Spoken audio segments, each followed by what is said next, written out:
আমার ছেলে আমাকে বলে যে আমি শহীদ হয়ে গেলে আপনি শহীদের গর্বিত দিতে হবেন। জুলাই আন্দোলনে শহীদদের স্মরণে রাজধানীর খামারবাড়ি কৃষিবিদ মিলনায়তনে বাংলাদেশ জাতীয়তাবাদী ছাত্র দলের বেসরকারি বিশ্ববিদ্যালয় শাখার উদ্যোগে এই স্মরণ সভা। সভায় শিক্ষার্থীরা বলেন, জুলাই আন্দোলনের মোড় ঘুরিয়ে স্বৈরাচার শেখ হাসিনার পতন ত্বরান্বিত করে বেসরকারি বিশ্ববিদ্যালয়ের শিক্ষার্থীরা। তাদের অভিযোগ, আন্দোলনে অন্তত 22 জন শহীদ হলেও পরবর্তীতে খুব একটা মূল্যায়ন করা হয়নি। প্রাইভেট বিশ্ববিদ্যালয়ের শিক্ষার্থীদের রাজনীতির যে সচেতনতা তৈরি হয়েছে, এই পথটা আসলে আপনারা রুদ্ধ করবেন না। বিচার দাবি করেন শহীদ ও আহত পরিবারের সদস্যরা। আমার সন্তানের পুরো দেহটাই পুলিশ শেষ করে দিয়েছে। যখন আসলে থানার সামনে ভ্যানে স্তূপ করে রেখে আগুনে জ্বালিয়ে দিবে, আমার সন্তান তো ভেবেছিল যে দেশের জন্য মরবো, যুদ্ধ করব। আমি চাই আমার সন্তান হত্যার বিচার। স্মরণ সভায় বিএনপির ভারপ্রাপ্ত চেয়ারম্যান তারেক রহমান বলেন, অন্তর্বর্তী সরকারের সক্ষমতা ক্ষেত্র বিশেষে প্রশ্নবিদ্ধ হচ্ছে। এ সরকারের পক্ষে নির্বাচন সম্ভব কিনা কোনো কোনো মহল থেকে এমন যে প্রশ্ন উঠতে শুরু করেছে, তাকে বিচ্ছিন্নভাবে দেখার সুযোগ নেই।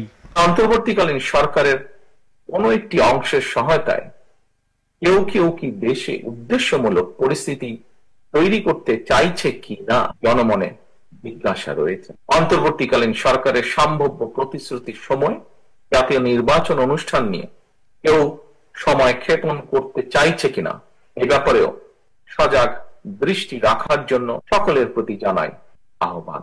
পরিস্থিতি নিয়ন্ত্রণে স্বচ্ছ ও সাহসী ভূমিকা রাখতে সরকারের প্রতি আহ্বান জানান তারেক রহমান। গণতন্ত্রকে প্রাতিষ্ঠানিক রূপ দেওয়ার লক্ষ্য অর্জনের ক্ষেত্রে আমাদের জাতীয় জীবনে আসন্ন জাতীয় নির্বাচনের ব্যাপক গুরুত্ব রয়েছে। সুতরাং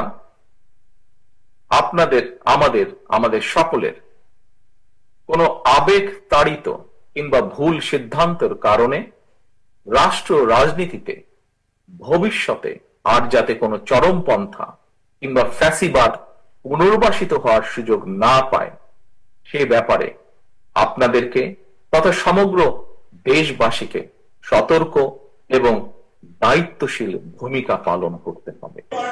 এদিকে দুপুরে জাতীয় প্রেস ক্লাবে গণতন্ত্র মঞ্চের এক আলোচনায় বিএনপি মহাসচিব বলেন, গণতন্ত্রের বিরুদ্ধে যারা রয়েছে তারা আবার সংগঠিত হচ্ছে। কাল বিলম্ব না করে দ্রুত নির্বাচনের দাবিও করেন তিনি। স্বাধীনতা যুদ্ধ আমাদের মূল কথা, ওইখানে আমাদের কোনো কম্প্রোমাইজ নাই। আমাদের কোনো কম্প্রোমাইজ নাই।